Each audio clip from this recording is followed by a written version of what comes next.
Alright, back to the books. So the Toa are still riding in this disaster of a vehicle, the Vaki transport that floats, and they decide to dub it the Lacan. This is such a bad idea. The man is cursed, I tell you, cursed! They're cruising through the tunnels of the Great Barrier, looking to get inside, not at all sure what they're gonna find. And then suddenly they start getting attacked from all sides by Rahi. And at the same time they start running into a whole bunch of man-made traps, like a collapsing ceiling and a giant artificial whirlpool. Shit's very fucking weird. But it's about to get a whole lot weirder. You guys remember the pre-Vaki disaster machines that refused to be decommissioned? The Crawley? Well, a whole bunch of them show up. Okay, so this is a mock based on the original design, but the original design is just as weird, trust me. Like, come on, that's horrifying. So they begin to sap the Toa of their energy and capture them. They are then brought to the lair of their captor, an Onumatoran named Mavrah. Mavrah's like, hey, who the fuck are you? And Whenua's like, oh wait, I know this guy. Man, Health Aid's amazing, sponsor me. Whenua explains that he knows Mavrah from work. Way back in the Dizzle, Mavrah was also an archivist. He found a bunch of really fucked up Rahi off the coast of Metru Nui and wanted to study them. Duma initially said, no, it'll be a threat to the archives, and in a separate episode I'm going to get into why I think that's bullshit. But he finally caves and he allows Mavrah to do it, and Mavrah enlists the help of Whenua and another Matoran named Onipu. So they study these Rahi for a while, and everything's going fine, until it isn't. Whenua almost gets eaten, and in the process of almost getting eaten, he lets free a bunch of Rahi, and it destroys a whole fuckload of the archives. After the Vaki manage to contain the outbreak, Duma cancels the project and tells Mavrah to have all of these Rahi killed. Like any good project head, Mavrah blames his team, and then takes all the Rahi and escapes Metru Nui. Now this project was already top secret, so Duma tells Whenua and Onipu that they cannot tell anybody what happened with Mavrah, and they just kind of have to tell everyone that he, well, died. Meanwhile, Dr. Doolittle and friends escape into the tunnel and find the Crawley. So I'm going to talk about two things in this interlude. I'm going to talk about the Crawley, and I'm going to talk about Duma's bullshit reasoning for wanting to stop Mavrah's Rahi project outright. So when Mavrah found the Crawley in the tunnel, he was like, hey, these fuckers are gonna kill me! Because if you'll remember, they all fought back pretty hard to prevent themselves from being decommissioned. But they don't kill him because their core programming is still to protect the Matoran. And in the case of Mavrah, their core programming doesn't come in conflict with their survival instinct. Throughout the book, we actually get some very disturbing hints that these guys are sentient and are actually sociopathic killing machines that are looking for an excuse to murder people. Which, like, again, these guys were supposed to be cops! But luckily, Mavrah could accidentally take advantage of their core programming. Anyway, let's talk about Duma. His excuse for wanting to put an end to Mavrah's Rahi project because it would be dangerous to the archives is bullshit. Because if you'll remember, he was replaced by Makuta. And as we will find out later, Makuta has a little bit of an obsession with creating mutant Rahi. Makuta just didn't want Mavrah researching his experiments. Also, his protect the archives excuse is bullshit because they're getting constantly ransacked anyway. Man, don't you just hate it when your work friend kidnaps you? So eventually the Toa break out of their restraints and start curb stomping the Crawley. In the chaos, Mavrah's Rahi start going completely fucking feral. And the Toa also have to fight those Rahi to stay alive. It's like a tunnel filled with water, so it's a bunch of sea creatures killing each other. And then a bunch of straggler Vaki show up and start trying to mop up the chaos, creating more chaos. Mavrah's like, hey, stop the madness, but in the chaos gets swept up by a tidal wave and is presumed dead. The Toa escape in what's left of the Lacan, being chased by the Vaki that showed up. Before the Toa can stop resisting, Anua brings down the cave ceiling on the Vaki, saving the Toa but blocking off the only known route back to Metru Nui.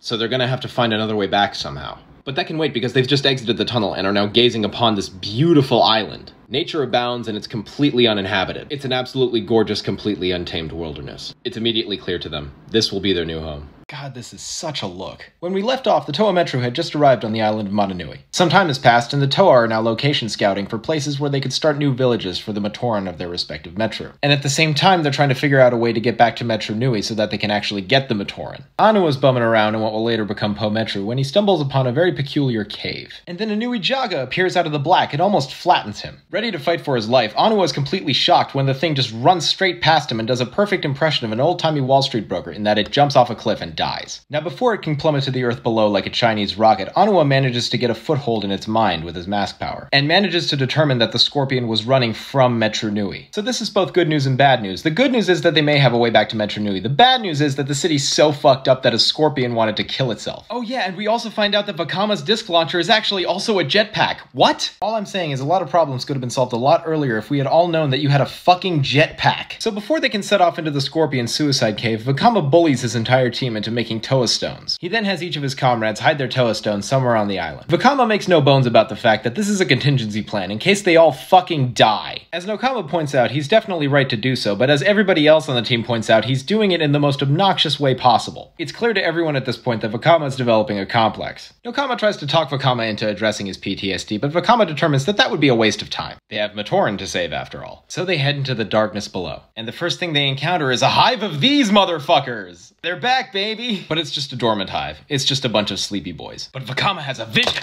He sees the Borok awakening and tearing apart the island. He has no idea how right he is. Mata's like, what are they gonna do, snore us to death? I'm honestly not over the jetpack thing. What the They leave the Borok behind and continue into the darkness. Nokama tells Vakama he needs to be honest about his feelings and actually confront them, and Vakama tells her to fuck off because he needs to be a leader right now, and Nokama says, wait, I thought you didn't want to be leader, and Vakama's like, yeah! And then they get ambushed by an elite Vaki known as a Kronwa. Imagine if Sandman from Spider-Man 3 had a baby with the T-1000 from Terminator 2. That's what this thing is. What this thing basically does is it reconstitutes itself into a mass of sentient sand that can get into air vents and grates and shit, so as to make its way into secret hiding places and break up crime rings and whatnot. It gets the drop on Whenua and Matau and almost turns them into a statistic. Luckily, Anua used to assemble Vaki. He actually specifically was working on the Kronwa project. And he happens to remember that they're very strong but very fucking slow. So he heaves a rock at it. But right as it's reconstituting into sand to avoid the boulder, Vakama uses a gigantic fireball to turn the sand into glass. Tag team, back again! Happy Pride, and so on. So the Toa keep encountering Rahi that are running from something, and they're still not quite sure what. And at one point they encounter a very aggressive Rahi Nui. What a Rahi Nui is essentially just a fusion of all the Gen 1 Rahi into like one super beast. It also has a vast array of like fuck you powerful abilities. One of which being an Ant-Man impersonation, in that it can get really fucking small or really fucking big. And when it gets really fucking big, it starts really fucking up the Toa. Now while everybody's getting their shit pushed in, Nuju has a galaxy brain moment while he's looking at the monster's feet. He realizes that when the creature expands in size, it doesn't also expand in mass, which means that the bigger it gets, the more strained its molecular structure becomes. He tells Vakama to use his jetpack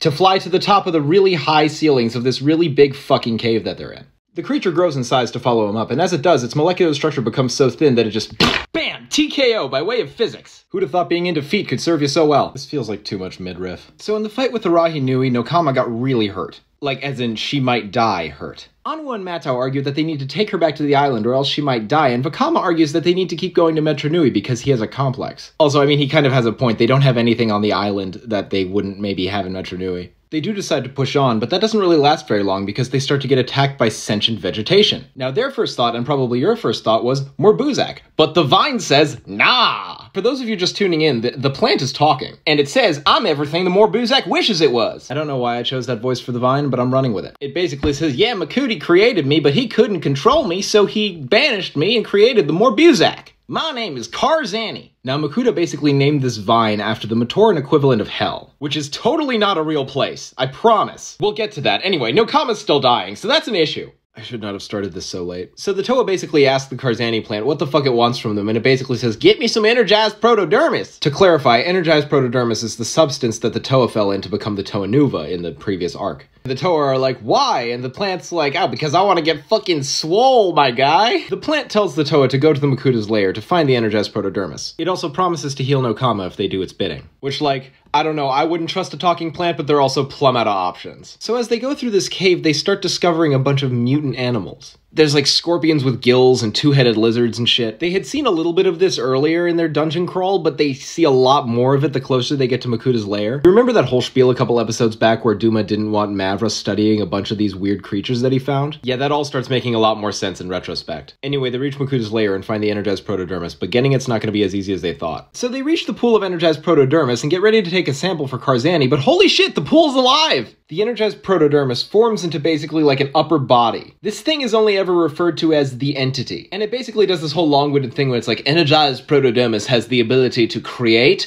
and also destroy. And it turns like a fly into a really big fly, and then it touches the really big fly again, and the really big fly dies. And the idea is that you have to be like predestined to transform. Man, who'd have thought that a sentient protein shake would be a narcissist? So it won't allow them to take a sample, so they have to battle it to the death, and it becomes this big epic thing. They just drop rocks on it again, basically. That's the solution to everything. It's a little bit cooler than that, but that's basically the end result. But they do manage to get their special protein shake and bring it back to Karzahni, who's absolutely thrilled to see him. When you think about it, we're all slaves to the plants. The Toa bring the energized protodermis to Karzahni, but before they give it up, they say, hey, heal Nokama first. And the plant's like, sure thing, and just does it. This is a very, very powerful plant, but it desires further power. So it yoinks the energized protodermis and pours it on itself. And it's like, I shall become more powerful than you can possibly imagine. And then it's like, oh shit. and it starts just combusting. Like, the entire plant system just starts going up and dying from, like, this much energized protodermis. Okay, I didn't really do an adequate job of explaining how expansive this plant system was. It was covering the entire cave and watching them the entire time. And the entire fucking thing just died. From, like, one drop. Energized protodermis. Not even once. So as it turns out, Karzahni was just not destined to transform. Energized protodermis will never cease to fascinate me. Moving on!